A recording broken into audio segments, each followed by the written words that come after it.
is going on, everybody? Welcome back to another very special episode of the Burnout Brighter podcast. My name's Matt, and I'll be your host for this evening's events.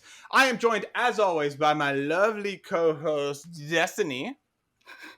How do you not know whose name you're going to say before you say it? Words happen, and so does the hand placement, and sometimes they don't line up entirely. So, Destiny! Hi, everybody. And my wonderful co-host, Darren. Hello. And this week, we are joined by the personification of a AAA banger, part of acquisition season. We have the baddest bit from PlayStation, the trophy room himself. Joe, thanks for coming on. Thank you. I don't know about all those banned words you just said, but I'm happy to be here. I actually saw you tweet out a few days ago being like, none of these words are allowed to be spoken anymore. I was like, okay, I'm going to remember this for later because we're having him on in a couple of days. Yeah, no, it is. Okay, so honestly, I hate those words because they're just overused. Like, banger is such an easy word to just throw out there that means nothing, that we've put some type of weird association into it to make us sound. No, I don't like that. So it's just a cheap get out of jail free card to describe something and trying to sound relevant at the same time. Whereas acquisition season is a tired phrase. What does that mean? It's not duck season or rabbit season. What do you say if you want to say something's like good, but you don't want to say good? It's excellent. Great. If you don't want to say, those are such boring ass words that we've been saying for the longest time. Like, people want to like spice it up a little bit. This game tickles my pickle. There you go. I don't think you should say that either for multiple reasons. And here's the thing too, and people don't think about the UK viewers out there. They're like, bangers over in the UK have a way different meaning. That's true. Than they have over here. Yeah, mushrooms. So, some would think a lot cooler. But nonetheless, like it's just a word everybody uses. It's like, you're not escaping the fact that we're getting older here, guys. I thought it was like because people used to headbang to music. Mm-hmm. So like I've only heard that in terms of music. Like, that's a banger. It's quickly seeping into gamer vernacular. It's something a lot of like, this game is a banger. Yeah. I'm loving this conversation I knew so much because Joe, you don't know how often Matt uses the word banger. I think it's like every other word that comes out of his mouth. I don't use banger that much. He uses stoked a lot. I use stoked a lot. I hate that fucking Amped. word. Yeah, those I use a lot. I don't think I use banger that much, Darren. Maybe in just normal speech. I don't think you use it to describe anything. I just feel like banger is the dubstep of vernacular. We just need to get it out of our systems and be done with it. Fair enough. Well then, Joe, if somebody doesn't know who you are, can you tell us a little bit about yourself and a little bit about the wonderful podcast that you come from, The Trophy Room? Yeah, so I'm the host of The Trophy Room, a PlayStation podcast, where each and every Thursday, me and my best friend Kyle talk about the latest, the greatest in all things PlayStation. You can find us on Apple Podcasts, Spotify, Google Play. We got the video version over on YouTube as well. And it is all born out of this idea that there's a whole lot of, I guess, platform-centric shows that really just should be talking about PlayStation, but end up talking about Xbox. There's a lot of Xbox shows that should be talking about Xbox, but end up talking about PlayStation. And we just want a show that focuses on the ecosystem and focuses on the communities and celebrating the devs and the games that are made in the PlayStation ecosystem, while also taking a critical lens to the company itself and really only trying to bring in the, comparisons to Xbox or let's just say Nintendo when absolutely need be. It's an awesome community that we've made over there. Some of the most welcoming folks, some of the most diverse folks on the internet. It's just a whole lot of fun making that show each and every week and sitting down with my best friend Kyle and talking about PlayStation and escaping what is just the worst state of the world right now. Each and every Thursday. It generally just makes me so happy to do each and every week. So that's The Trophy Room in a nutshell. It's a fantastic show. You guys make really, really awesome content. I love listening to you. And I mean, it's just so awesome seeing how you guys have been growing and just like kicking ass and taking names for the last little while. So congratulations. And Thank you. very, very quickly, do people just search for the Trophy Room? How do people find you? Yeah, so you can find us. We're usually on Apple and on Spotify. That's our main target demographic. But you can, again, find us on YouTube at The Trophy Room, a PlayStation podcast. Just type in PlayStation. We're going to be on the front row somewhere. And yeah, it's, again, rate us 5 stars. It really does help us out. And it's a banger of a show. Yes. I'm gonna make sure to clip that and send that to Kyle. I'm sure he'll be very, very happy. Yeah, him and Awesome Dave in the community will be ecstatic. So before we get any further on into kind of the main topic of what's new, I always like to ask about a game that matters to someone. Whenever I do guest on, we always talk about a game that is important to them, a game that got them through a crappy mental health period, a game that they feel should be celebrated. So can I ask you, Joe, about a game that matters to you?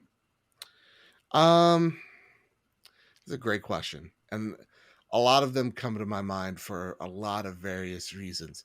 But one sticks out, and one's very recent. It's one I champion constantly, which is Ghost of Tsushima. Because playing that game, look, 2020 was a rough year for a lot of people, right?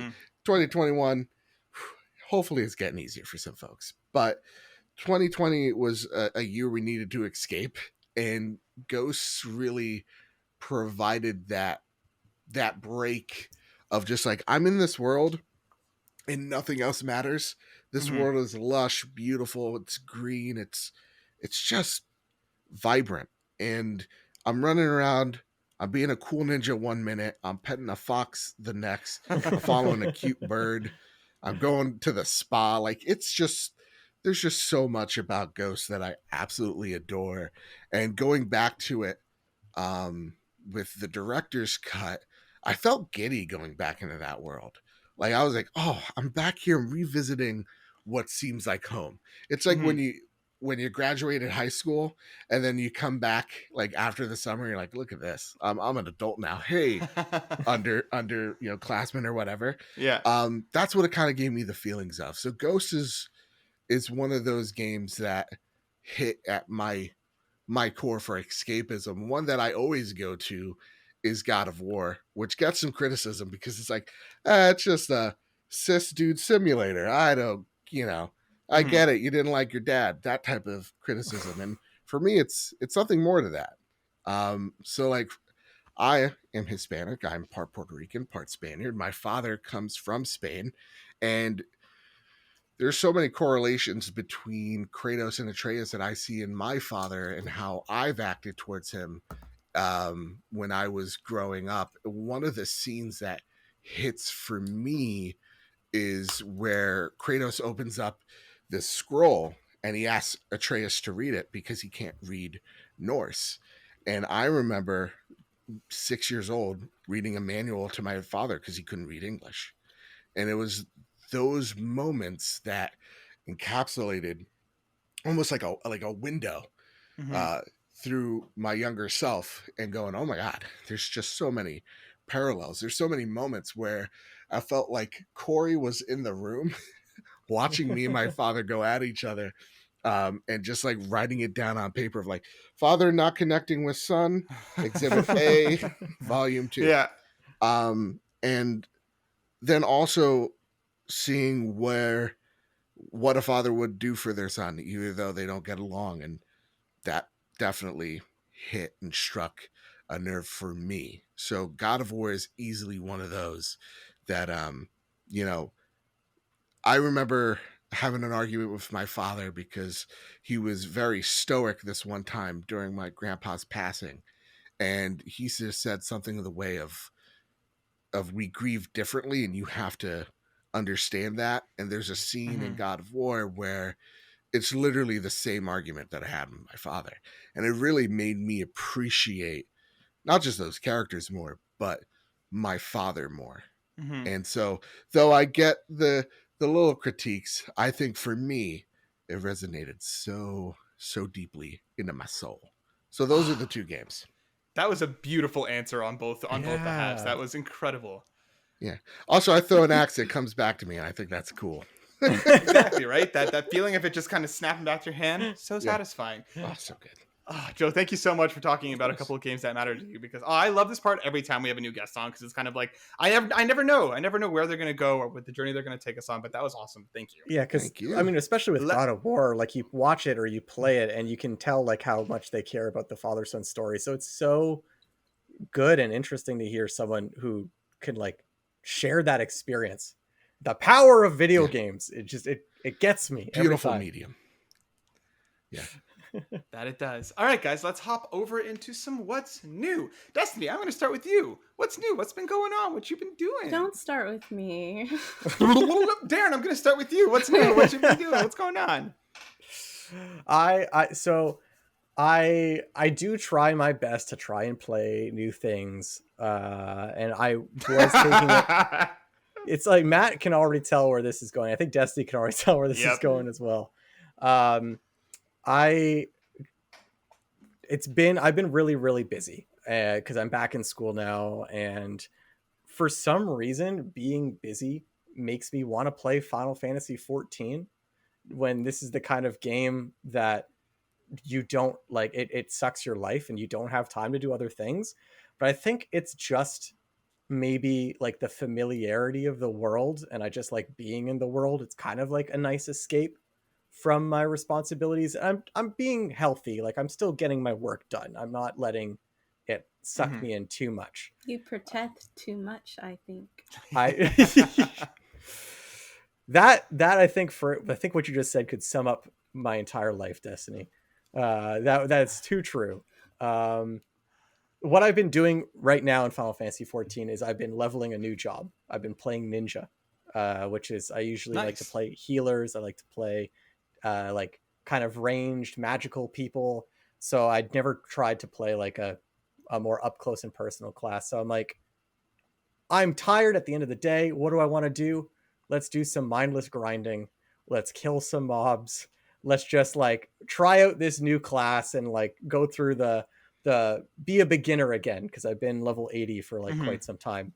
And yeah, it's just it's kind of relaxing. It's just nice to grind a job after my job. How you feeling being up close and personal now? Does weird. That change things a lot for you? It does. It's just weird. It's weird. I feel like a lot more responsibility to do well because I kill the enemies the fastest on my team, or I'm supposed to. It's a lot, and it's a lot more complicated than healer. Because healer, you're like just focused on keeping the party alive. Obviously, you're dealing damage at the same time, but having a job that's entirely just based around killing things, I'm like, there are so many buttons that just kill things. I'm getting confused. What button do I press in what order? Oh my god! But yeah, I don't know. It's fun. It's fun being like a newbie again.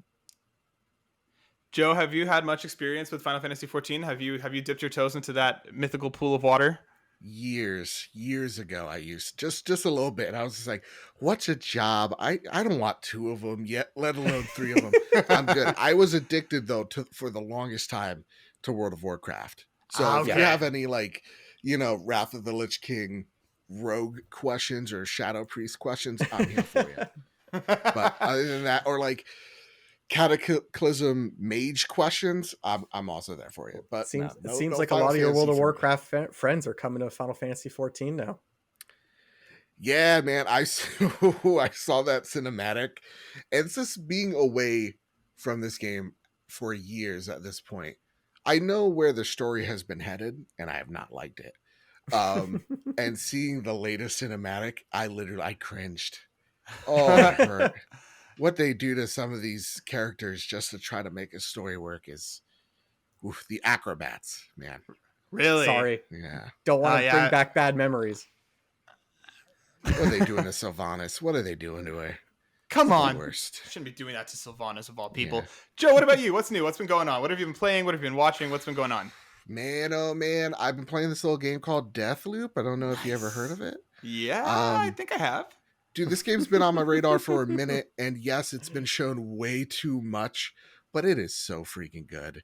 And, on the trophy room, I talked a lot about the mechanics of it, so you should check it out. It's literally our latest episode, but What I will say here is the characters. That's what I really want to talk about, because Colt and Juliana are some of the best voice acting I've seen in a video or heard in a video game.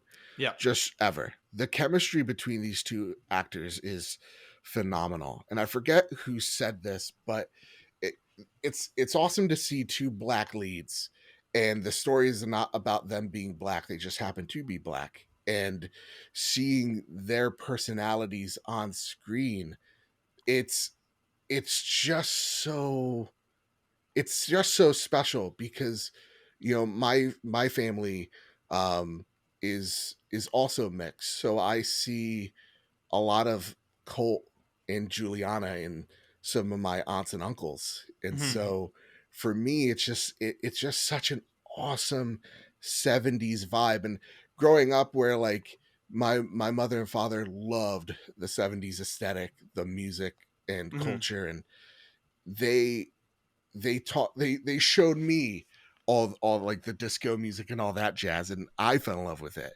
And so seeing that personified through this game is just something so special. Again, Colt sells you in the first 5 minutes of this game that he is this dude stuck on an island, and he is the coolest freaking dude ever.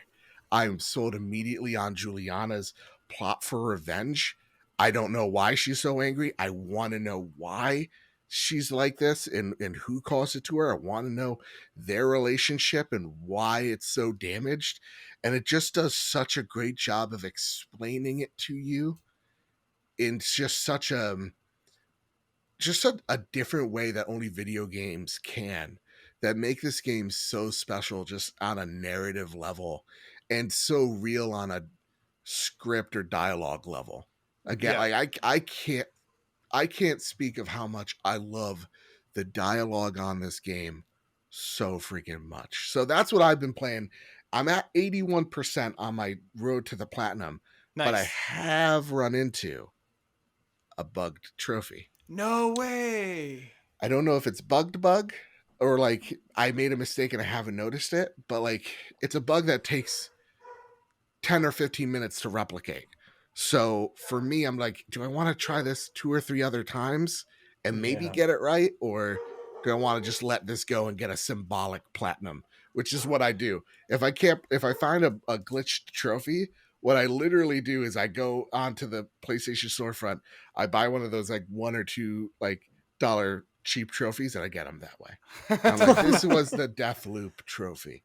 But it was actually whatever else. Yeah, I can understand that. Yeah, exactly. Yeah, I agree. Deathloop is fantastic. The voice acting is incredible. I love how much they swear, which is maybe just like the adolescent part of me that's being like, fuck yeah, keep fucking swearing. Let's fucking go. It's just it's their interactions and their writing and their banter is just so much fun to listen to. Real talk, no one says motherfucker better. Like, there's only one person that says motherfucker better than Colt, and that's Samuel L. Jackson. Right. Like, Colt, when he says it, there's just like a oomph to it. Like, there's a punch. Yeah. Yeah, man. It's so great. I hope we see him in more stuff, because his performance is stellar. It's just phenomenal. Fantastic. Yeah, him and Juliana are both incredible. They're so much fun to listen to. Awesome. Yeah. Well, quickly before we move on, Deathloop, have you messed around with Juliana's side much? How do you like the invasion system? I've only failed, I think, once or twice. And Damn. God bless all the Julianas that have tried to mess with me on my way, because they just, guys, come on, you're messing with the best here. All right. Oh. I had one of the Bethesda people take me out, but I was like, I'm gonna learn from this, and that's never happening again. So come at me. Well, if someone's gonna beat you, it better be the dev team. Yeah, exactly. It better be their PR that takes me out. Yeah, right. I had a Juliana invasion on like my last loop in the last section of the last loop, and I was just stressed to no end. I was like, oh my god, if I die here, like I'm screwed. It's all the way back to the beginning. And I edged out a win barely, only because Juliana accidentally fell off a cliff while we were battling, which to me just made everything that much sweeter. Yeah, that was me. I fell off a building. Yeah, right? Okay, was it you? There we go. Yeah, there you go. Destiny, what about you? What's new? What's been going on? I just finished the DLC of The Witcher 3 Blood and Wine. Like, I just finished, like, watching that. And so, because I feel empty inside, I've been going back and watching videos about the lore and learning everything I can about the world. And then I went back and I watched different endings. Nice. What did you think about like how stylistically different Blood and Wine is compared to the others?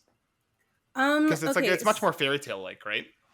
I mean, like, yes and no. Like, I know everybody's like, Toussaint's so beautiful. It feels like it's like a fairy tale, but honestly, it just feels like a nicer area. Like, it's still The Witcher. I didn't feel like you were stepping into like a different world. I did, however, feel like that when you have to go kind of free Saya and you step into that book world. Like, obviously that felt like a fairy tale, but in a very twisted, fucked up way, which I absolutely loved. Like Rapunzel hanging herself with her own hair. I was just like not ready for that. Right. So, but nice touch, right? It was. But then I was like, because like girl gets up in there really quickly, and I was like, why didn't she just use the same way that he came in to leave? Like, anyways, I don't know. So then, because he just walks in there, and I'm like, why'd you hang yourself? Just walk out. Maybe it was one of those like child lock doors that can only open from one side. Yeah, I don't know. Anyway, she killed herself, which is like it's sad because Rapunzel. I mean, like she could have just walked out. But yeah. So just finished that. I've also been playing Tome. I'm hoping I'm saying that right. TOEM, because like I got a code for it. So I've been reviewing that, and I finished my article for it yesterday, and now I got to do a playthrough for our channel. Hell yeah.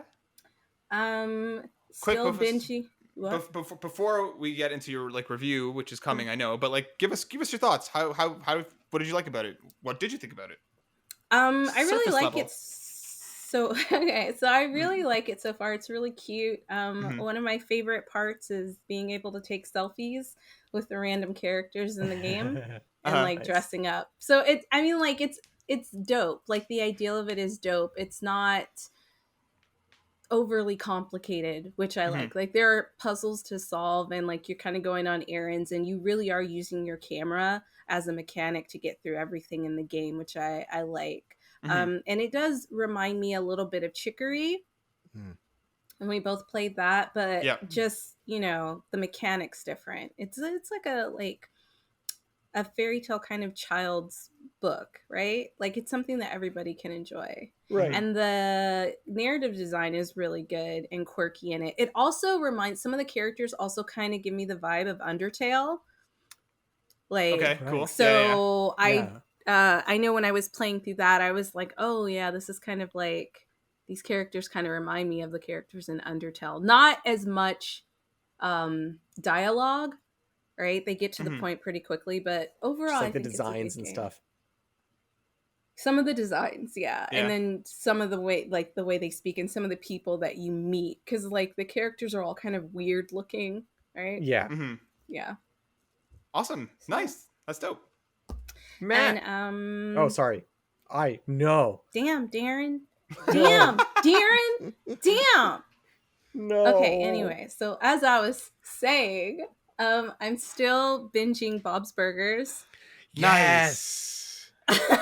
Such a good show. I love Bob's Burgers so much. Gene is the most annoying to me though. Like I love pisses him. Me off. He's my favorite. No, he's so annoying. Like you'll tell him exactly what something is, and he'll be like, "No, it's this," and it's like, "No, I don't think that's what it is." And he's like, "No, it is," and I'm just like, "You fat little punk! Like, shut up!" He annoys me. He annoys me so much. Him and Louise are my favorite. Oh my god, Louise. Them as a team together is okay. When it's just about Gene, he just irritates the shit out of me. My favorite is Tina.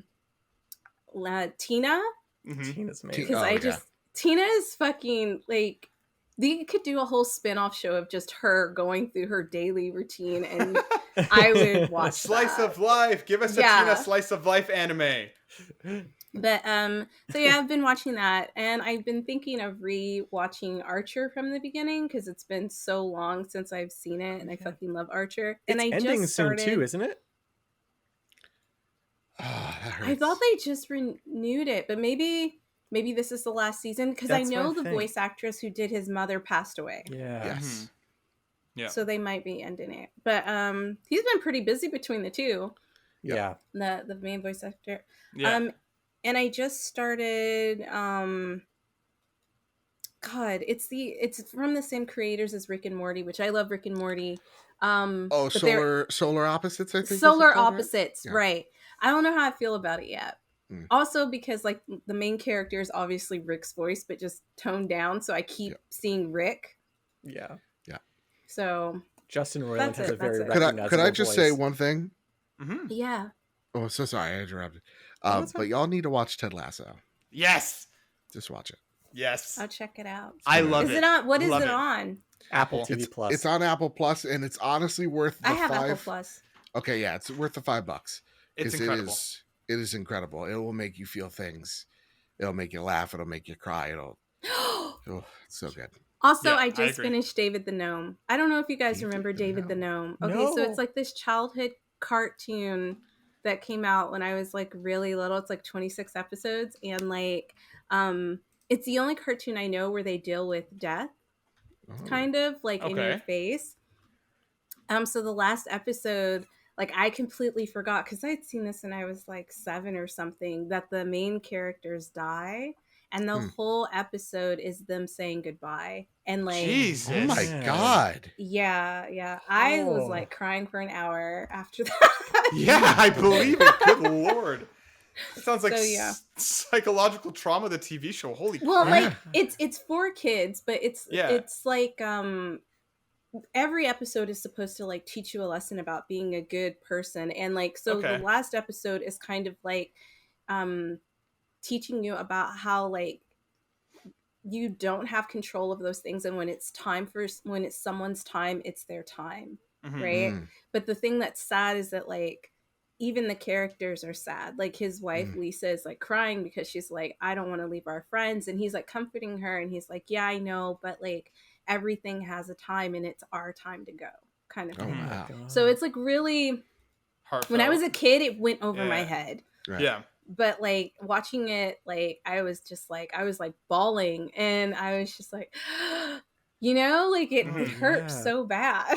I honestly wish just the way they went out, like they all got they all got hit by a bus. I thought it was gruesome. No. Yeah. No, that would be a much different ending. Yeah. No. It's like called Journey to the Mountains, and because when you meet them, they kind of tell you gnomes only live to the age of 400. So when you meet them, they're 399. So it's like their last year of life, but you don't pick up on that as a kid. And then at the end, it's like, okay, like we have to go. And they have to say goodbye to everybody. And like I started crying when the fox started crying, like his friend, because he's like, you have to go now. Like you can't come with us. And the fox started crying. And I was like, oh my God. I would have lost it. Yeah. Yeah, no, it was sad. Yeah, so don't watch it if you're not ready. I was gonna say, like, I actually wish that more kids shows would deal with those topics, because those are feelings and things that some kids have to go through and work through, and it's like their entertainment that can help them work through those feelings. So kudos to them. I wish I understood. Yeah, I wish I understood what it meant at that time. I have a really bad time dealing with death. I think the death that hit me the worst was like my kitty passing earlier this year. And I still cry about that sometimes. Like it'll just hit me. So I don't know what I'm going to do with my life or myself if like one of my parents pass away. Like I don't think I'll be able to deal with it, because my dad was very like shieldy, kind of. Shieldy's not a word, but protective. He didn't let me go to funerals or anything like that. So I just like I've been to like maybe 2 funerals in my life.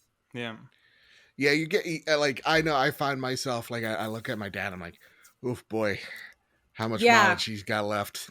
Yeah. And it's like, all right, now I'm bummed. Or like my dog's 11 and I'm like, Well, like realistically, I got 1 or 2 good years left, and I'm like, God, Joe, why am I thinking like this? It's awful. I always think of that episode. Those damn gnomes. Yeah, it's called because of those gnomes. I always think of that episode of Scrubs where like it's like I mean Scrubs dealt with death a lot, and granted that's not a kids show, but there was that one episode where it's like it's basically JD focusing on like what he thinks is going to kill everybody around him, and it's like it's difficult to watch, and like I find myself thinking about that a lot, and it's just like good lord. Yeah. On that, but anyways, a heavy topic. No, it's okay. Really quickly, if there's a show you ever want to watch that like deals with it, and it'll make you sad, but it's like Midnight Gospel.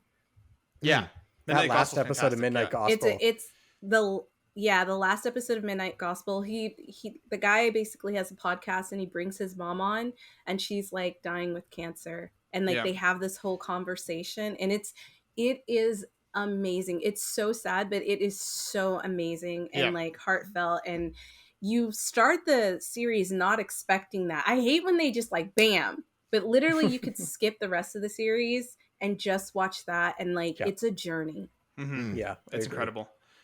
Yeah. So Matt, Sato was another bus that took him out. Yeah. There you go. Those buses rampaging around. Yeah, that's right. Matt, what have you been up to? I have been completely lost. Well, I mean, I spent a lot of time playing Deathloop. I haven't gone back to it yet. I keep thinking about it, but I keep thinking about going back and continuing on Juliana's side because, like, I rolled credits on it, but I want to keep going back. But I have been completely sucked into Tales of Arise. I cannot stop. I've put about 15 hours in so far. I just finished the 3rd realm, and it's incredible. I honestly think that this is going to be one of my game of the years this year. I think, which is, I mean, after Deathloop, it's going to be an interesting conversation when we get there. But the graphics are fantastic. The what's it called? The combat is almost like a fighting game meets JRPG. Like it blends together so well. The world is beautiful. The characters are fantastic. The story is actually pretty fucking dark. And like I'm loving everything that they're doing with it. I've been a Tales fan since like Symphonia. And this one could very well be the best Tales game by the time all is said and done. So I'm very, very excited to keep going with it. I love it. I love it so much. Yeah. Joe, have you had an opportunity to mess around with it at all? Oh man, when it comes to anything JRPG, guys, I'm so sorry. I'm just so sorry. Everybody, well, first off, I try the demo. All these apologies. Well, because here's the thing. I'm very blunt with my thoughts on most Japanese developed games and how they're overly convoluted and there's too many systems and they walk you through a tutorial for 25 goddamn hours. It's like, stop. I don't want it's overly complicated. All these characters act in such just you like caricatures, and they don't act realistically at all. They don't have any real thought to them. They're just like, oh yeah, we're a caricature of someone overly happy, so I have to be overly happy or overly angry. Don't talk to me type of thing. I hate that. I tried getting into Tales with the demo, and everybody was yelling in that demo. I had no idea what was going on. Everybody's grunting, everybody's yelling at the same exact time. Everybody very attractive. So that's usually my thoughts on honestly on anything JRPG-esque. Is just like all it's gonna do is frustrate me and confuse me sexually, and I just can't stand it. I completely understand that. But unless it's Final Fantasy VII, which will frustrate me less. And honest to God, Cloud in that dress, I don't know, man. Wait a minute, in the original? No, the remake. Come on, I'm a man of taste. I don't know. I didn't know because it's in both of the games, so I was like, he looks the same but with pigtails. Yeah. Also, like I know how that story goes, and I'm just like, dude, why are you lusting over Aerith? It's like Tifa is the girl. Like go Team go. Tifa, yeah. She's but there. like, that's how it is. Like he knew Tifa growing up, so he didn't think about her in that way. Nah, you're a guy. You thought about it in that way. Cloud. Did you think about relationship in that way or fucking in that way? Because it's two totally different things. I mean, I was like, if I'm thinking of like a 12-year-old me, it's like a combination of both. Oh my god! If you're dealing with hormones, you know. It's like Big Mouth. It really is. Oh my god! I only watched the first season of that. I could not. Oh, it gets even. Yeah, I'm sure it does. That show really got under my skin. It borderline made me feel uncomfortable. Yeah. It did make me feel uncomfortable. Yeah. Which, like, I mean, I had a bunch of my friends say, like, you would love this. So I don't know what that says about me. I did not love it. Maybe they just thought it was funny and they thought you would get a good kick out of it. I feel like when they show the previews to the show, you're like, oh, this is going to be pretty fucking funny. And then you watch all the context as you watch the episode and you're like, wait a minute, these are all like preteens. Hilarious. Yeah, I couldn't get into it. But I don't care what preteens are thinking about sexually. Yeah. Listen, that literally described, like, me and my best friend are sitting in the room. We're like, wow, this they really get it. Yeah. So for myself, I love a good JRPG. I get suckered into the themes of friendship and ridiculousness. But yeah, I'm loving Arise. It's fucking fantastic. So good. Having a ton of fun with it. And I can't wait to see where it goes next. So the Tales series is infamous for being like, you think the game is ending? No. There's plenty left to go. So I'm very curious to see where the story's going to take me. I'm loving it. You're exciting me. Like, I want to try it out. I only tried Berseria. Yeah. Berseria was dope too. But yeah, the combat, and to be fair, like Joe said, there's a lot of yelling. The characters are constantly yelling out their attack names every other second. I just get used to it very, very quickly. And I find myself saying it with them sometimes, just get into the spirit of it. Such a dork. But I'm loving it. But we today are going to be talking about PlayStation. Shocker. Having Joe from the Trophy Room on to join us today, we knew that we needed to talk about some PlayStation stuff because he has some pretty cool and fun opinions. So, but we're not going to be talking about the PlayStation of the present. When we had Kyle on a few months ago, we talked about some predictions, and we're going to be doing something a little bit similar, but also a little bit different. We're going to flash forward 5 years in the future. Let's say it is September 20th, 2026. We are 5 years in the future. We're going to talk about where we think PlayStation will be 5 years from now. What is the gaming climate going to look like? Where is PlayStation going to be at? What's going to happen to some of our favorite characters and franchises? Who knows? So we're going to be talking about that today. Well, I want to start with perhaps maybe one of the easier things that I feel like we can predict, kind of Nostradamus ourselves on. Let's talk about the console itself, okay? PS5 has been out for just under a year now. We've already had a slight revision with the terms of its internals a little bit. Not anything that's going to change anything drastically, but just to hopefully get more of these to market. Joe, I'm going to start with you. Where do you think the console is going to be at 5 years from now? Are we going to have a Slim? Are we going to have a Pro? Are we going to have something that we're not even possibly considering in the framing of this question? Where's the console going to be at? Definitely there's going to be a Slim model and a Pro model. I think both of those things worked out greatly for the PlayStation 4 and for the Xbox One. I think anybody that thinks that these consoles aren't going to have a Pro version, you're kidding yourself, because they definitely are, especially with the chip shortage, especially with how, the global condition that we find ourselves under have kind of pushed development further and further back. These consoles are going to be, we're going to have another 10-year console. I definitely think that, maybe 8 to 10, but thinking about getting more chips on wafer boards, which is how you make anything electronic, you have to shrink this board somehow. And PlayStation has been hard at work trying their best to minimize the internals out of the PlayStation 5 so that they could get more chips onto wafer boards. And we're going to see that next year, early next year. And I bet we're going to see that again as the tech improves and as they find smaller parts where they get the ray gun and they just shrink it a little bit. That's how technology works, I think. And obviously. It did in Honey, I Shrunk It. Exactly. Rick Moranis is still around, so I like him. That's great. But so I think we're gonna get a Slim, and especially because the console is too big. Like, let's be real, this thing's shiny. It's massive. It's huge. It's so I think big. also the redesign is going to be just pure black. Like, Yeah, I don't know why they make consoles like white. I think it's to give them a premium look.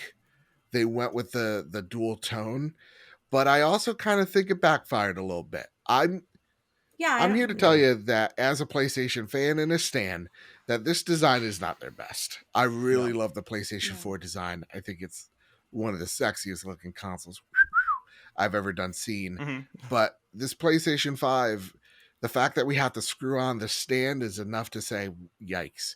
The fact that like we've seen even their execs put the console sideways the wrong way tells you that this design was a little bit obtuse. So I think we're going to get a redesign in the way this thing looks.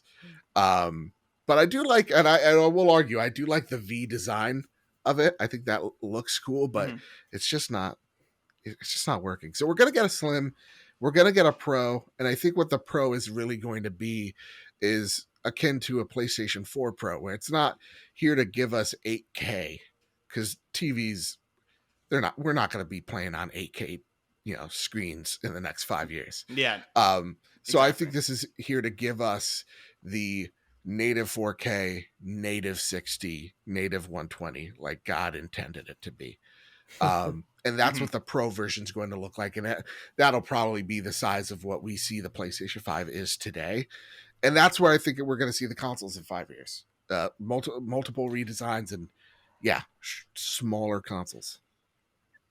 So Destiny, then, to kind of continue on that train, when do you think most people will start to buy in? Because right now it's still impossible to find, and you yourself have said you want a PS5 when it's available. Do you think is it the first minute it becomes available is when you're going to buy in? Do you think the Slim and Pros might come sooner because of the shortages? When do you think most people are going to start to buy in? I think people are going to start to buy in as soon as it's available, like they always do. But what I wanted to add is I think within the next 5 years, this is just me like throwing it out there, because there has to be so many redesigns, and because they're probably not going to do like a brand new console for like 10 years, 8 to 10 years. I am curious to see if they'll do like some sort of handheld version, like a new handheld Seems version. to be all the rage that right might come out in between that time. Yeah. In between that time, because Switch has been such a big deal, right? And while they're reworking, like you said, they're trying to make things smaller. So I feel like maybe around the time they may actually start to push out the Slim, they may really think about pushing out a new handheld version for people to play. And I think I would probably get that before I tried to kill myself to get a PS5. I completely understand. And Destiny, you've actually already touched on one of my future questions. So why don't we just jump into that? I love my PlayStation Vita as one of like the 11 people that actually has one. You do. I adore this little thing. So I'm going to ask Darren first, but then I'm going to open it up. Darren, do you think we see a new PlayStation handheld in the next 5 years? Because I would be overjoyed. Yeah. Do you think it's possible? I feel like my mind has been opened in the past like 10 seconds, because like I was gonna say no, like very definitively, because I think although the PSP did very well for Sony, it still did not do as well as the 3DS, as well as the DS. And then the 3DS, despite it being such a disaster at launch, went on to decimate the Vita. So I thought Sony would have learned their lesson. But what Destiny said about a handheld version of the PS5 has completely changed my mind, because I think that makes a lot of sense, because we have the Steam Deck coming out, Valve showing that you can put a gaming PC in a handheld. I could very much see Sony trying to get into that handheld market one more time, but rather than marketing it as it's a standalone separate thing with its own games, leveraging the games they already have, leveraging the PS5 games, and saying like, this will obviously be a scaled down version, but you can take it wherever you want to go. You can play your game on your handheld and then transfer it to your PS5 at home, just like they did. They called it like remote play for PS Vita with PS4, doing that again, except this time it's actually physically a PS5. I could see that happening. I think that especially we just got the new system software for the PS5, which now remote play functions over. You don't need Wi-Fi anymore. It functions over data. Perhaps that is something they're paving the way. Joe, what about you? What do you think? Do we see a new handheld? It's dead, guys. We gotta move on. It's dead. The island was destroyed long ago during the cataclysm that was the PlayStation 4. I think what's truly going to happen is cloud technology is going to get more impressive as the years go on. We're seeing it out of Xbox right now. xCloud is getting there. I think in 5 years, it will be closer to being there, where, I will flip open my phone, which is now folding 8 different times, and I will be playing, Horizon. I will be playing God of War on my PlayStation phone, my iPhone via the PlayStation app. Your PlayStation. I wish they listen. listen. Where you're going. That was a cool idea. Kind of, yeah. So you think they'll leverage PlayStation now instead of you'll think they'll leverage PlayStation now then instead of trying to do something separate hardware wise. Absolutely. I think the way they're pushing PlayStation now, they're starting to, at least, they really do see things like Game Pass as a avenue, but not so much the only destination, because their games are selling out like crazy. So why, real talk, Ghost of Tsushima Director's Cut, let's be honest, it's just a more expensive SKU, but somehow is the second most bought game in the month of August, and it only had 6 days to perform. So their games do insanely well. They have no reason to put them on a service. But what I think they're going to be forced to do is leverage PlayStation Now or just PlayStation Plus to kind of counteract what is so cool about xCloud and Game Pass is playing it on the go. I think we saw through the keyhole what they're trying to do with the remote app being able to be played on cellular data, but Sony is a smaller company than Microsoft and not having the infrastructure in place right now. So I think they'll probably get close to there in that 5-year mark, but I think they're going to definitely leverage PS Now and PlayStation Plus to make a robust service that is what you guys want, which is a PlayStation on the go.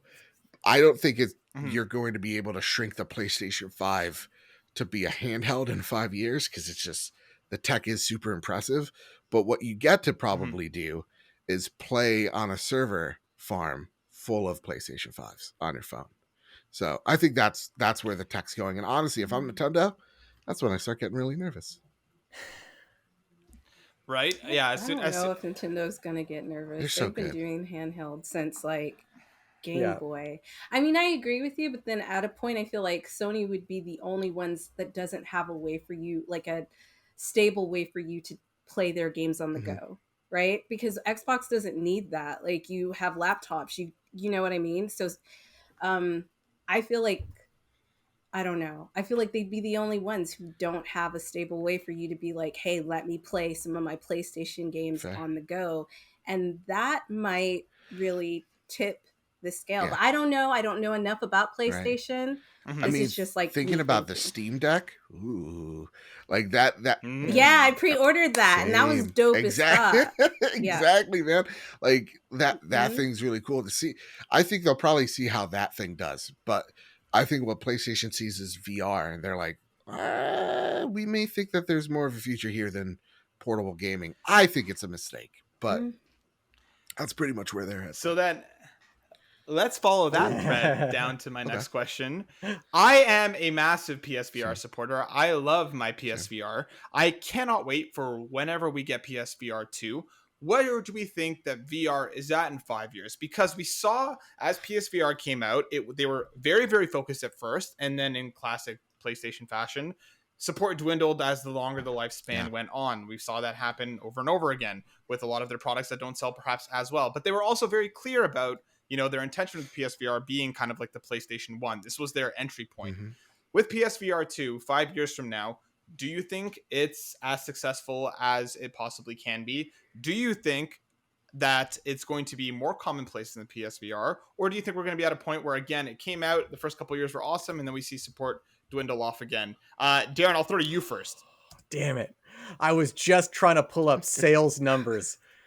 I knew I saw you researching, so I decided to jump in there. All right. I have to be more off the cuff then. Yeah, I think wow. I'm trying to and still for the record, I will swear that on our bonus round episode where we talked about Legion, I did not research, even though normally I do research in the middle of Oh my god, let it go. Let it go.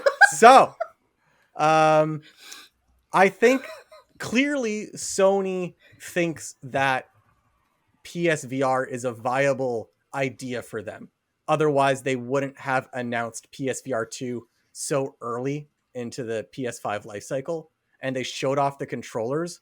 They're definitely trying to display that, like, we care. And what was even weird to me was there was an article a while ago where Sony was like, oh yeah, we're not making any more PSVR games. PSVR games are done until PSVR 2 comes out. And yet PSVR games are still coming out. Mm-hmm. So there's a little bit of mixed messaging there. But I think in 5 years... I think they were talking about first-party stuff. I think they were talking about first-party stuff. We're getting a lot of third-party stuff. Moss 2 is coming out. They're making a Moss 2. That's not first party? Okay, I thought that was first party. Okay, no. It was an exclusive. I confused it as first party. But I think that in 5 years, probably what they're trying to do is they're going to be able to make money off of it. They're going to treat it more like a premium brand rather than try and chase, I think, what Oculus is doing with Oculus Quest 2. They're trying to make it a lot more affordable and a lot more just like accessible. And I think Oculus 2 sales are doing really well because of that. But I think because PSVR 2 is locked to the PS5, whereas Oculus Quest can exist without hardware, they can go that model. Sony likes to treat themselves premium. And you can even see it in their advertising. Like when we, Matt, you and I went to go see, or no, it's not when we went to go see, it was the PlayStation Showcase. The PlayStation Showcase opened with that like live action commercial for PS5. And the whole thing that showcase was showing was that, like, we are the bougie system. We are the premium system. So I think they're going to try and leverage the good specs of the PS5 to try and have probably, I'm going to guess, a headset that's the same price, if not more expensive than the original PSVR headset. And they're going to just try and go for top of the line hardware. And that way, if the sales are low, they're still making good money off of it. I think you have a point, because I think that they know that, especially if they're doing all these enhancements, if they're making the controllers better, if they're making this thing less cables comparatively to the PSVR, I think they're going to have to put more into the quality aspect than anything else, especially like you said, you're going to need the PlayStation. It's locked there. You have a significant buy-in. I think they're going to want that to happen. Now, I think the biggest thing that they're going to need for this to become successful is obviously the software. We've already heard rumors about the Horizon possible VR game. Joe, if PSVR 2 is a success, which of their existing franchises do you see coming to VR or adapted to VR? What do you think is going to be the kind of system sellers for what this console is? So PlayStation's approach to VR is interesting because PSVR very much was a prototype that got so much steam that they put it out there, and it is really a hodgepodge of all the PlayStation tech that failed into one giant thing that did successful enough. So like PlayStation Eye, PlayStation Move, even the Vita screen, like they threw everything into that thing. So to me, looking at that system, I think they're happy enough with the experiment that they're going to continue with too. But I think they also know what VR is, and it is still a niche product that needs all the support it can get. You can't just keep buying, dev projects or funding dev projects if a quarter of that audience is actually going to buy that thing. Now, PlayStation VR has a very loyal and dedicated base, but again, very small. So what PlayStation really needs to do is work well with outside parties like Valve, Steam, who want to see this thing succeed. You need to get things like Half-Life Alyx on PlayStation VR 2. That's a must. That's a definite. This thing can't be expensive. This thing can't break the bank. This thing needs to be somewhat affordable. Like, I'm talking $400 range, and even then it's a niche. So they really like this thing. If this thing comes out and it's above 400, it's dead. I'm not going to buy that. That's way too expensive.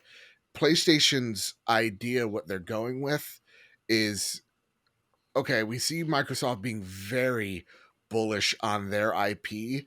We don't want to necessarily make our IP weaker by splitting teams up and making a VR game out of Naughty Dog. Why not the next Naughty Dog game be able to be played in VR or traditional PS5 and give the illusion of choice to people and give people the illusion of catalog as well, so that when they go over to PlayStation VR, they're like, well, you know what? Horizon's on here. I already got Horizon, so let me just try it out here. Or, hey, I got Uncharted. Let me pop Uncharted into my PSVR. I think you're going to see stuff like that. I don't know how successful that's going to be, but I definitely think we need more than like a Kratos axe throwing thing, like the Legend of Zelda's Link crossbow training was. So they have they got a balancing act that they need to do, and I think it's somewhat unneeded, because as much as I love PlayStation VR, I don't know if it really warrants a sequel, and I would rather them put their money into like a Vita 2 or something that is more development on the PlayStation 5, the thing that you're really good at, because your competitors are being really competitive more than usual. So for me, as much as I love PSVR, I kind of understand that this thing is incredibly niche, and I don't know if it's going to be worth the investment. But if I'm them, I'm really developing in cross hardware games. So then, Destiny, as someone who isn't that big into VR, and I mean, like, we know, like, I think you get motion sick like I do, right? I mean, like, I've had a hell of I've only played it like twice. I haven't gotten motion sickness. Okay, so maybe I'm thinking something else. So then, for yourself, then, let's say you get the PS5. What can the PSVR 2 do to make you someone that would buy into the product? Is it software? Is it games? Is it like being able to better games? Okay, so that's what it is. Is that the biggest thing? Have better games. I just don't feel like the games are there yet. And kind of to piggyback off of Joseph, like, it's too expensive for the games to not be there yet, right? So I would not buy what I basically consider an accessory to something that already costs like $500. I would just put that into an actually like gaming laptop or build my own PC at that point.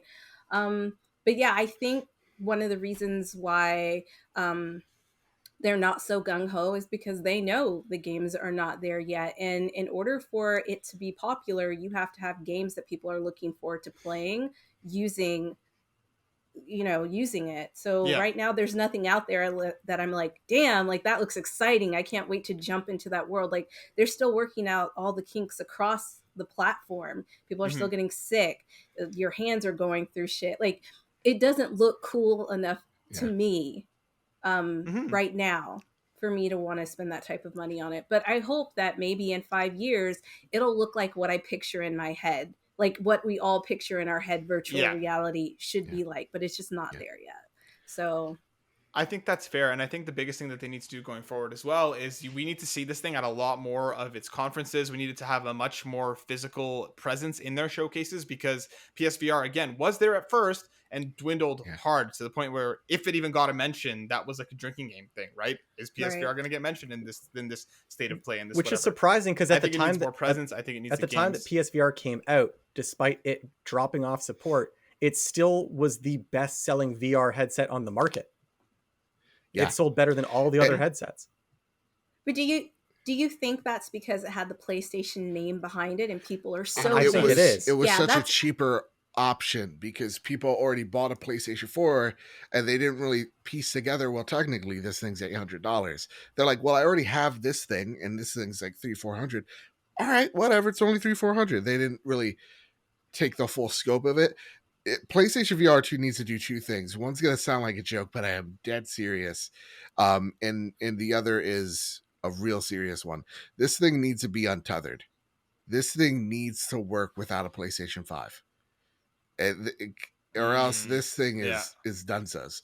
Look, they talk about having one cable, which is great, USB-C. That's why we have that USB-C in the front of the console. That is great, but look at the Oculus Go.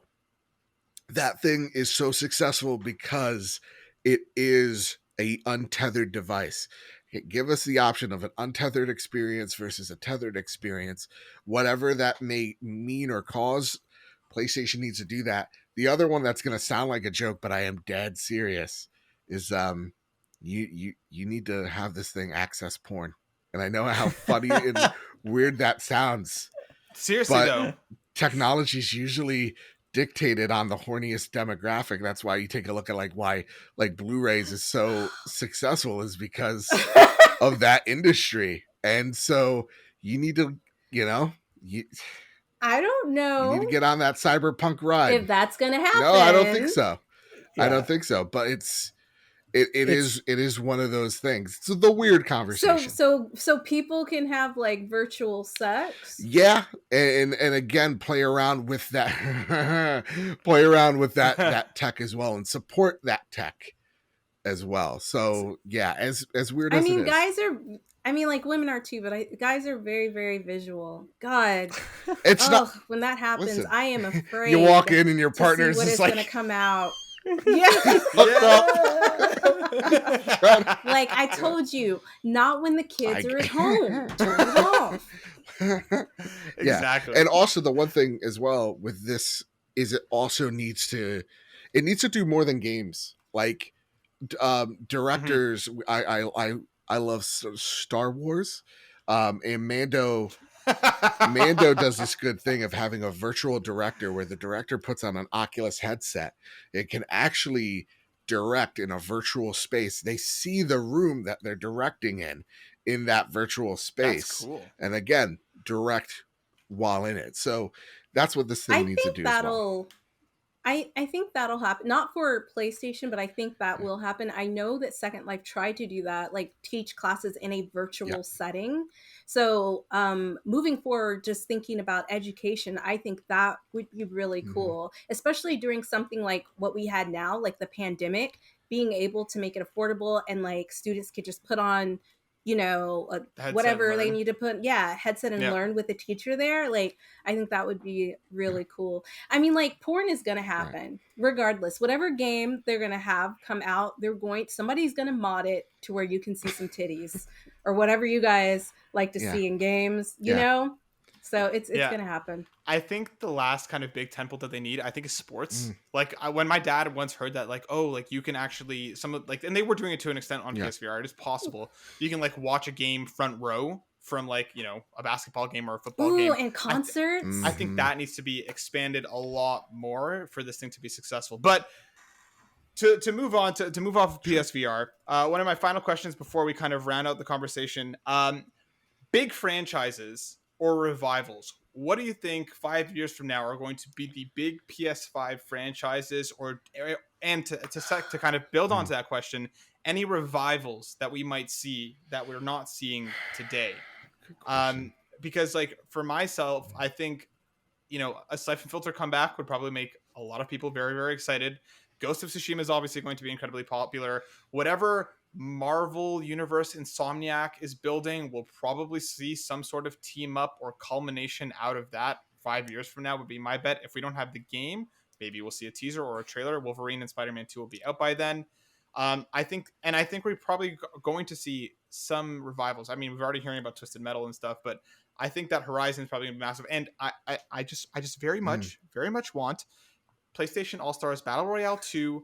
I think that franchise deserves another shot.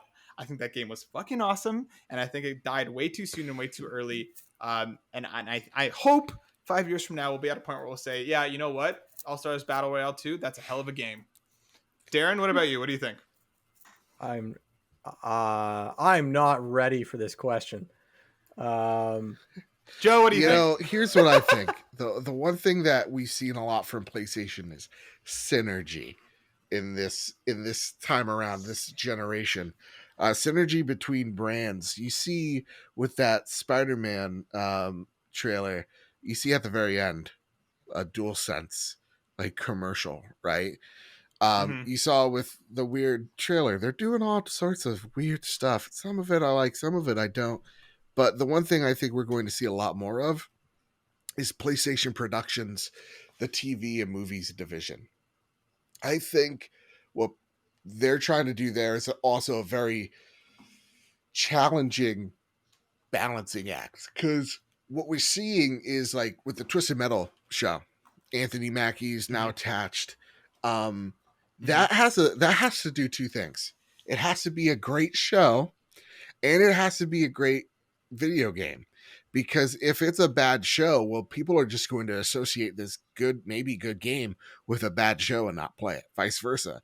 So to me, I'm very interested to see how those things translate.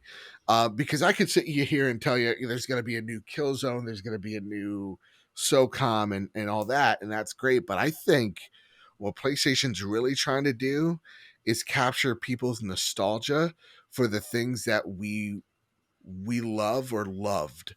So I think in the next 5 years, you're going to see a deeper rooted PlayStation cinematic universe, not in the vein of like MCU where they're all connected, but you're going to take a look at, hopefully out of the gate, they're great, but I know they're going to stumble.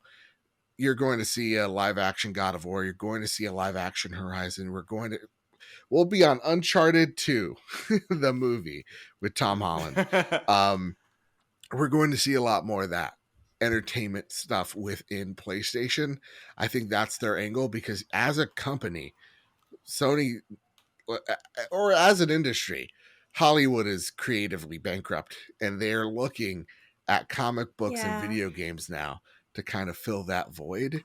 And I think that's where their head's at.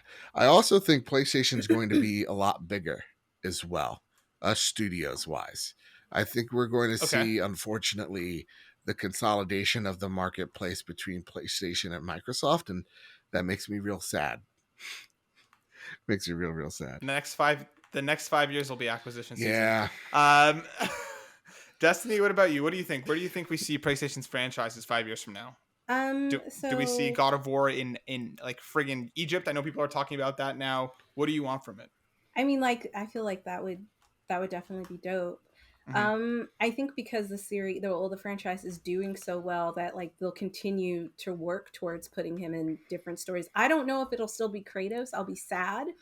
But yeah, I definitely see them like expanding it. And kind of to piggy off of Joseph, I do see Sony trying to get into the movie game. I don't know if they themselves will produce it, or like I feel like they'd probably take a safer approach and maybe do like deals with Netflix, because Netflix has been so successful at making series, especially with The Witcher.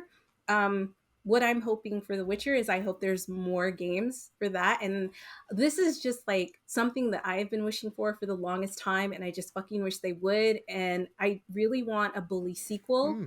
I would just love to have a Bully sequel on the PS5 with updated graphics. I feel like we have the narrative designers who can like show us how to like properly, not that Bully 1 was not, But I think we can take it a step further, and I would love to see that brought back and revived. I think there are a lot of games that we can revive, and I think right now we are in kind of like a revival, even with Hollywood. Like, right, they're remaking fucking The Lost Boys, and yeah. So I think they're going to go back. They're going to look at a lot of their successful titles and kind of bring those up to date, either with remakes or whatever, or just retellings of those stories. And I also think that this would be really smart of Sony to go and maybe partner with some developers on games that are really popular and bring those. Like, I really think they need to try to like not be so much as like, we're Sony and we only do Sony things. And I think in order to be successful in the future, they really are going to have to branch out and be more of a team player. That's just my opinion if they want to stay successful. And I don't mean like getting acquisitioned by Microsoft or anything like that, but I mean like really going out there and making deals for themselves. So maybe that doesn't happen, right? Well, even making crossplay and cross saves a much more easy process across the platforms, like that kind of stuff. Like you see Nintendo and Microsoft being kind of jolly about it, and granted it's nowhere near where it should be. Hopefully PlayStation kind of steps into that ring a little bit more. I think you're right, Dee. I think we're going to need to see some stronger partnerships for this thing to continue being the king. Darren? My thoughts are clear now, and I think to continue with the pattern of me, I guess, saying the opposite what everyone says in this episode, I think that while I guess it depends on how the Uncharted movie does, but I don't see Sony being very successful with trying to do film and TV. Sony Pictures as a studio historically has been a bit of a disaster. They are bleeding money. They're not very successful at what they do. And the only reason they're able to seem like their animation studio, I'll give their animation studio credit because their animation studio is really, really good at Sony Pictures. Yeah, their animation studio but is their good. live action studios. Into the Spider-Verse, the greatest movie ever made. Yes. That was fucking dope. So, yeah. I think like what you're saying, Darren, is right. Like I think animation wise, they know what they're doing because animation is very close to like how you create a game. Like the pipeline is very similar, but that's why I said I think they need to like make partnerships with people who know what they're doing. Like for example, Netflix. I agree. I think if they want to be that successful, they'll have to take a page out of their deal with the MCU where they let other people create their movies and things because it seems like they do best when other people do things for them in the film and television part. But for games, I think based on how Sony's been through PS3 and through PS4, I think the next big game is probably going to be something that we've never even seen yet because Sony seems to be really, really good at creating new IP. So I'm going to go on a limb that in 5 years, their like big hit will be some new IP, whether that's from Naughty Dog or Insomniac or Sucker Punch or who knows. But I think it's going to be a new game. Yeah, I agree. Fair enough. Then my last question before we get to news, and I don't want any explanations. I just want an answer. Okay. Let's say in the next 5 years, PlayStation figures this shit out. We have lots of cool controller colors. We're able to have different faceplates. They actually make special edition consoles for the games that we care about. What is going to be the coolest special edition PS5 5 years from now? And again, I don't want explanations. I don't want anything. Just tell me what is going to be the coolest one. I'll go first. I think what we're going to see is I really do think we're going to see a really dope Spider-Man 3 PS5. I don't even think it's going to happen with Spider-Man 2. I don't think they have it fucking figured out by now. They have faceplates you can take off no problem, but they don't do anything with it. I think Spider-Man 3 will see an awesome limited edition special console. Joe, let's go to you. Everybody knows it's been 2,372 days since the launch of Bloodborne. That's just common knowledge. Everybody probably expected me to say that last segment, but I wanted to be different. So knowing that I want a Bloodborne 2 so bad, y'all don't even know. You guys don't even have a vague idea. But I want to see a Bloodborne console. I want to see the respect that this game deserves. I want to see fans get rewarded. After years of silence, I want to see a red on black console. I want it to whisper crazy shit when I sleep. I don't know, something weird. A chainsaw, blood oozes out of it, and the witching hour. Whatever it is, I need it, and I want it. All right, what I'm asking for is a possessed console. Now that I'm saying it. I was gonna say, you need that thing to have the living embodiment of the devil inside of it. Sacrifices you gotta make. I think I just want to see more options for customization across the board. I think that would be really smart. Not to just have like an exclusive that's going to sell out in a fucking day or two because of bots, but going in and being able to have maybe like, I don't know, several skins of like their best games, and then you could pick it, right? And pre-order it or something like that. I think that would be really cool. And almost like what Xbox did with the controller. Like, it's just fucking like plain ass colors, but I was like, this is dope. I'm gonna get one of every Sailor Moon design. Yeah, I think that would be really smart. Because I think they can do it, so they should just do it. Imagine matching your controller to your fucking system, like, and that's it. Just being able to like match the colors for whatever theme you want. The way you want. Yeah, I think that would be really cool. So dope. Yeah. See, my brain is telling me that I want to agree with Destiny, and I think that's exactly what I would want to see moving forward. But my heart is telling me that I don't want to answer the question because Joe already said the right answer, and me and him can both agree that the Bloodborne 2 console needs to happen yesterday. Yeah. Give us the respect we deserve, Sony. These are our demands. I hope you're able to get it if it happens. Yeah, I hope you do too. It's gonna be gone in the first 3 seconds of existence. Yeah, like the fucking Xbox. I kept checking back for the Halo Xbox. Could not get it. Yep. But that brings us to the end of our PlayStation discussion. We'll have to have Joe back on, hopefully more times in between them, but also 5 years from now as a look back to see how right we were in the future. Let's round out with a bit of news. I'm going to be pulling this first story from IGN. This was written by Matt Kim. THQ Nordic 10th anniversary, every new game announced. I'm going to fly through these announcements real quick, and then we'll see whether anybody cares about any of them. We got Destroy All Humans 2 Reprobed, which is a remake of the original Destroy All Humans 2. We got Outcast 2 A New Beginning, which is a cult open-world action-adventure.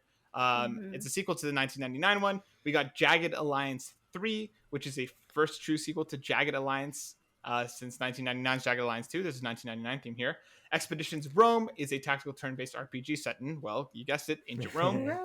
MX vs. ATV Legends, which is the next MX vs. ATV game. And we got Superpower 3, which is some sort of game. Yep. Elex 2 is the follow-up to Elex, which is 2017, which is an ambitious sci-fi RPG. And, of course, the big one that I saw a lot of people talking about on Twitter, SpongeBob SquarePants, The Cosmic Shade. We got a brand new SpongeBob game. The trailer was incredible. Let's quickly go around the panel, and I'm going to ask everybody for their hypest moment from this. Dustin, let's start with you. SpongeBob, you already know. Actually, you know what? I'm going to go back on my answer, and I just want a console that's like SpongeBob themed. There you go. Like, that's what I want. But no, I was super, super excited. I love SpongeBob. I think we all kind of grew up with him. And I love that he keeps getting different IPs and movies, and the series is still going. So I was really hyped about that, which was weird because I didn't think a lot of people would be hyped about SpongeBob, but maybe it's pulling on nostalgia. I don't know, but yeah, pretty hyped about that. Helps the trailer was dope as hell. Joe, what about you? What about from the THQ presentation made you excited? THQ is such a company. It is such a company. No, I'm excited for the Nickelodeon Smash Brothers game. All I'm seeing, I've just seen like the like one trailer and screenshots, and how I know that this company knows what it's got and that it will go head to head with Smash. And dare I say, here's the prediction: dethrone it. Is the fact that they are getting the taunts perfectly, like the SpongeBob taunt where he's like bending over it with the face. Like, I love it, and the fact that it has like some impressive fighting netcode apparently is something else, man. I'm I'm ready for this game. Let's go. Hell yeah. Darren, what about you? Honestly, yeah, it seems like they're targeting that game directly to jaded Smash Brothers competitive players, because it's like, yeah, we got the best net code, we got wave dashing, we've got all this competitive stuff, come play it. So I hope that Nickelodeon game does well, because I mean, it looks fun. It's playing with my nostalgia. But what I wanted to highlight was Destroy All Humans 2, because that was a series I played the crap out of when it first came out. I loved the first two, Destroy All Humans. And I'm really happy that they're actually going through and remaking the sequel. I wasn't sure if the first one sold well enough to warrant it, because the second game's a lot better. So I'm happy that they actually have done that. So kudos to them. Hell yeah. Yeah, I remember renting those games and enjoying them. Maybe Destroy All Humans 2 Repro is a good opportunity to jump back in. The next story I'm going to be pulling from was written by Tom Phillips over at Eurogamer. Undertale creator working on Deltarune chapters 3 to 5. Deltarune's 3rd, 4th, and 5th chapters will all arrive at the same time, creator Toby Fox has said. The second chapter of the Undertale follow-up, Deltarune, arrived last week, following a 3-year wait from the first. It is currently free, and Toby's next goal is to have the rest of the chapters available for purchase at the same time to round this game out. Darren, I know you're a massive Undertale fan. I know you like your Deltarune. How stoked are you for a second chapter, and how do you feel about the rest of it coming together? I'm very excited to play the second chapter. I haven't gotten around to downloading it yet. I'm very, very excited to play it. Although I know I read the letter that he posted, and he said he didn't want to disappoint fans by taking too long to make all the chapters. He's like, I feel like it's been a crappy world for the past year, so I just wanted to give fans something nice and release chapter 2 for free to give them some to play. And I appreciate that, but at the same time, I kind of wish he would just finish the game and not worry too much about the fans, because this is not the kind of game that I feel like works in an episodic format. I've already forgotten what happened in chapter 1. I have to go replay it again. So yeah, me too. I'm happy to pay as much as he wants for me to pay for the game, but I feel like just take your time. When it's done, and release it. Joe, what about you? Are you an Undertale Deltarune fan? Nope. Every time I look at this game, I'm like, what is this? What? I don't know. It looks like it's an Atari game. I'm going to be real with y'all. I have no idea where the movement is and how you interact with things. Apparently, there's combat. You could kill everybody or not kill anybody. It's all your choice. Yeah. I'm happy that you guys are happy. I'll say that. Thank you. Destiny, what about you? Do you ever plan on going back to Undertale? I know you started it and you were enjoying it, but life happened and you kind of fell off of it. So I watched somebody else play the entire game. Fair enough. And I think it's an acquired taste visually. Yeah, for sure. But I think the narrative design, if you're not going to play it, at least go watch somebody play it just for the story and the narrative design, because it is amazing. It is so well done. They could have taken this and just made a book. Yeah. It's so well done. So I knew that the way it looked kind of put me off, and I was I don't really like the character design or any of this. So I knew going in, I wasn't going to have a good time playing it, but the story intrigued me enough to watch somebody else play. So Joseph, I would say that if it doesn't look good to you visually, at least watch somebody play it, because it is so good. The interaction between the characters, the comedy is on point. It is so well done. I've watched a little bit of it through my friend Joe after work. Shout out to him. He's the greatest streamer I've ever seen in my life. And he was loving it. And I was loving his vibe to it. But it's just, I don't know. It's I couldn't play it myself, but I forgot who I forgot who I watched play it. I think I watched Manly Badass Hero play it. He's an interesting streamer. Nice. And so, I'm excited to watch somebody else play the new game.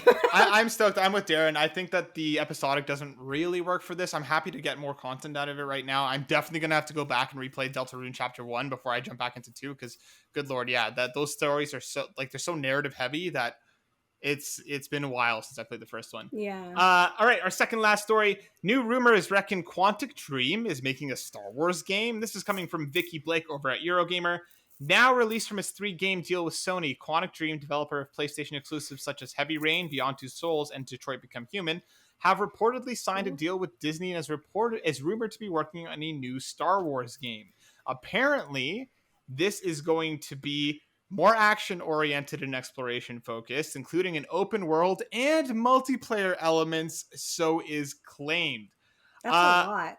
That is a lot. Now, Quantic Dream, a problematic developer with a lot of issues regarding how they treat its staff and its leader, David Cage. But and their games are very, very much an acquired taste. Star Wars, Quantic Dream, apparently. Joe, what do you think? Oh man, what a! I hope I eat my words, and I love it. But I think David Cage writes with a crayon and thinks he is like Shakespeare. Like, I think he really thinks he's profound. And it's like, no, dude, no. It's like the kid that comes in to your English like 101 class. And he's like, I just wrote something.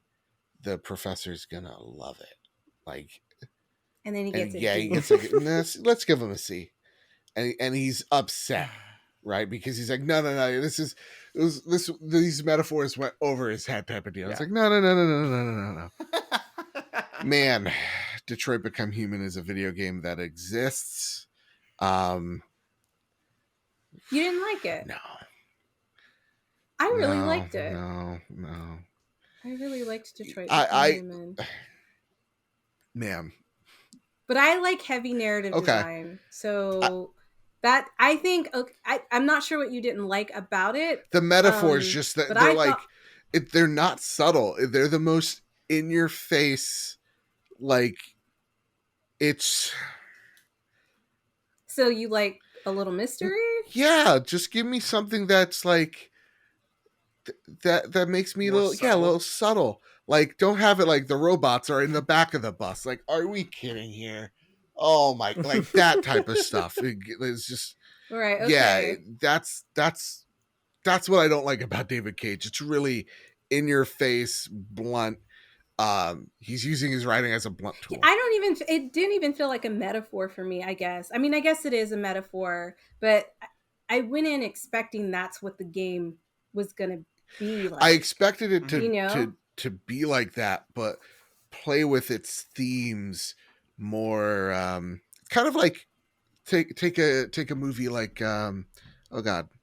Blade Runner, right, where it deals with similar tones, but does it in such a way where you could just look at it as like a fun noir, tale. You mean the first one? Yeah. Oh, I don't know. I think the first one was pretty dark and made a lot of sense. Like, there was definitely a divide between, like, I feel like in both there's like this massive divide between androids and humans. And that's kind of like whenever you get a game like this or a movie like this, that is always seems to be the focus. Like the mistreatment of the androids who just want to be seen as, human. They want you to know that they can think, feel, and love. Like, that's how it always is. Even at the end of fucking Blade Runner, that's his whole speech is about that before he dies. But that's what I'm saying. Like, it's the game basically is the same thing. It's the same thing. Blade Runner, they're fighting because they're being treated poorly, right? And in the game, they end up fighting because they're being treated poorly. Like, to me, the metaphor is exactly the same. I'm not smart enough to argue this statement, but I'll say that you're right. Oh, sorry. I felt, when like that student in debate class thinks he has the perfect. I just don't like David Cage. That being said, that's fair. I love a good narrative though. Like Life is Strange, is. I love it so very much. Yeah. But yeah, when I go into Star Wars, maybe he can't tackle it with a blunt instrument because Star Wars can be heavy-handed and hammy at times. It's just like, how do you deal with a company that's never done open world action ever? How do you do it as that company and write a story that's not going to be divisive to what is one of the most divisive fan bases out there? As a Star Wars fan, man, oh man, try like if I tell my if I go Dan, to my brother Dan, Last Jedi, he's gonna give me a tirade. If I go to my buddy Joe, he's gonna give me a tirade of how it's the most beautiful piece of Star Wars entertainment. And like with a series like that, I don't know if David Cage is capable. I'll say that. But again, it is very like light versus dark type of themes. So like good versus evil, black and white. So maybe he can do it. I don't know. Yeah, because Star Wars isn't really about shades of gray. So maybe. No, it's not. It's a very simple story. Yeah. I'm very curious to see, like, similar, like you mentioned, Joe, like the Quantic Dream has never made a game in this regards. They've always been like, the quick time events, the splitting narratives, and I wonder how much of that will kind of live on in this potential game. Anybody else? Darren, Destiny, anybody have thoughts on Star Wars Quantic Dream? I don't know. I'm worried about the multiplayer. Fair. Like, I don't know how they're going to do that. Like, is it going to be kind of like co-op multiplayer where it's a couple of you like going against the dark side? Or that's really weird. Or is it going to be more like an RPG where like you're playing and like, how in an RPG world, you're always the savior. Like you always start out like you're the one who can save the universe and everybody else is the one who can save the universe. You just have your own specific story. So I think Joe summed it up pretty well when he was talking about, like, I think Star Wars is the right universe for Quantic Dream because it's not a gray universe. It's very black and white. I don't think surprisingly writing will be that much of an issue for this sort of game because I'm picturing it'll be like a very KOTOR thing where it's like your character will decide whether they go to the dark side or the light side throughout the game, and like they are a company that's used to making games with like multiple choice pathways. And I do agree that I think the writing in Detroit was not to the caliber of a lot of other game companies. I think that at least they have experience. If I'm not mistaken, David Cage wrote I have a dream speech in that game. Yeah, I didn't get that far in, and when I saw that cutscene, I was almost mortified. There are sequences in that game that are bad, like really badly written, and like depending on how you play the game, you might not even see them. So it's like sometimes you can play the game and be like, oh, this was great, and then sometimes you play through a path and you're like, wow, this game is garbage. But at the very least, that game had the most like branching narrative out of all the games they've made. So like I could see them analyzing that, but I just don't see how they do the gameplay wise. They've never done a game like that before. If they did, like, I think her name was like Kiara, or like Kiara's story was her story really good. It was good. Connor's had, I think, the most opportunity to make a really good story that just it never hit that punch. And then the other guy who was very attractive, who was he? By Jesse Williams. Jesse Williams is the actor. And yes, he's very attractive. I don't like him. But like not because of his acting, just his arc. It was his character. Okay. You didn't like his character. I was like, he made me jealous. Our final story, very quickly, because this is one for me that just, of course, it just grates me to my soul. I'm going to pull it directly from Funimation, written by George Yang. Persona 25th anniversary website goes live, teases December announcement. So if anybody remembers, earlier this summer, we got they were touting it as the year of Persona, that basically from September until the following August, we're going to get, there's going to be a whole bunch of news, they teased 7 mysterious projects. They've unveiled what the fuck the first one is, and Jesus fucking Christ, Atlas is Atlas. Basically, they're revamping their online store. That's cool. Then they announced that all the animes would be available for streaming.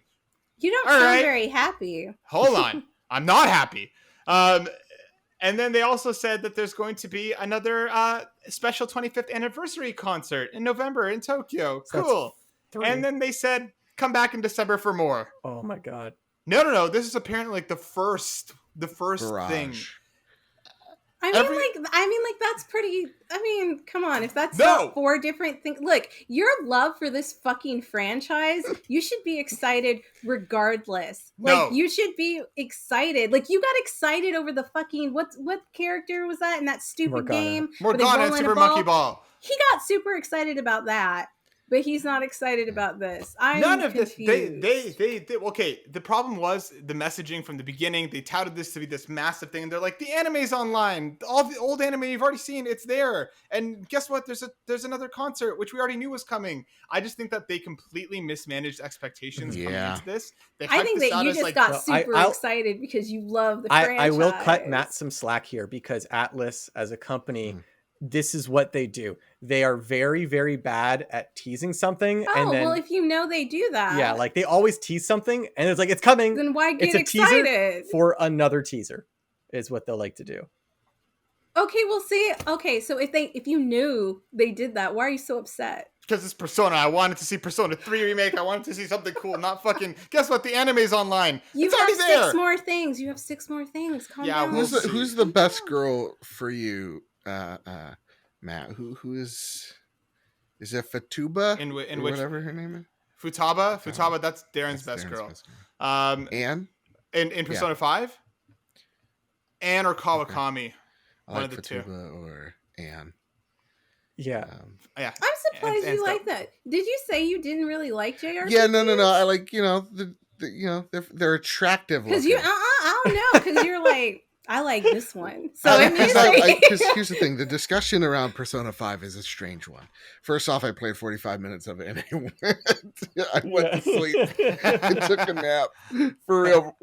Right when the cat was just like, "You want to go to sleep?" I'm like, "Yes." And I turned off my PS5 and I took a nap. Yes, please. So the conversation I always hear is like, "Who's the best girl?" And I was mortified when I found out, because everybody's like, "Oh, Fatuba, oh, and she's so whatever." And I found out this game is like, they're a bunch of high school kids. And I'm like, what are we doing here, gang? What is the same thing that men have been doing for a really, really long time. Yeah. That's I like. Men are the worst. You guys are kind of garbage. Yeah, men are by far the fucking worst. But we try. Not the worst. We try. Yeah. Did you? Some of you us give sometimes. Us too much room. To like, oh, I could fix them. It's like, nah, we're gonna remain broken. Okay, I don't ever try to fix a dude. I accept their brokenness. Thanks. That's true. Number 1. That's true. I don't. Yeah, you know that for a fact. But, I know that for a fact. You used to be a thug. That's okay. All right, that brings us to the end of this very extra special long episode of the Burnout Brighter podcast. Joe, thank you so much for joining us again. It was an absolute pleasure talking to you. Before we go, can you please hit us with all your plugs just one last time so people know where to find you? Let's do this. As an old man, as of recording, we're reaching 10 o'clock, and I'm now feeling it. I'm now feeling like, oh, I got to wake up at 6. I got to get my melatonin, But you can find me over at MrBadBit on Twitter, where sometimes I say some witty stuff. You can follow the Trophy Room over at PS Trophy Room on Twitter. We try to make that one as positive and as fun as possible, that Twitter feed. Because a lot of Twitter, let's be real. It's garbage. Anyway, nonetheless, it really was. For so many reasons, like from 2016 to now, you can follow the show at The Trophy Room, a PlayStation podcast over on Apple Podcasts, Spotify, Google Play. Please, please, please. I say this on Twitter at least weekly. 5-star reviews really do help the show grow. It helps shine a spotlight. So after you're done rating this show 5 stars on iTunes or Apple Podcasts, rate The Trophy Room 5 stars there as well. And you can find The Trophy Room, the video version, at The Trophy Room Show on YouTube. And guys, thank you all for having me. This was a lot of fun. I had a blast. Thank you so much for coming. I love that all of our guests come away saying that, like, I had a lot of fun. Because we want you to have fun, even if we're talking shit. Like how David Cage writes with a crayon. I will die on this hill. I still think that was my favorite part of the episode. It's like, that kid in debate class perfectly delivered, excellent line. Joe, I hope you'll come back and talk to us again in the future. It was an absolute pleasure having you. Everyone, make sure you like, subscribe, and share. Leave those 5-star reviews for us and the Trophy Room. Find us all on Twitter. All the links will be in the description below. For Burnout Brighter, thanks for watching. We'll see you on the next one. Later. Peace out.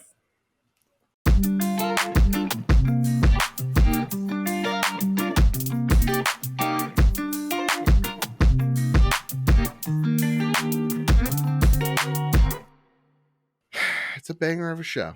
Yes. I'm gonna make sure to clip that and send that to Kyle. I'm sure he'll be very, very happy. Yeah, him and Awesome Dave in the community will be ecstatic.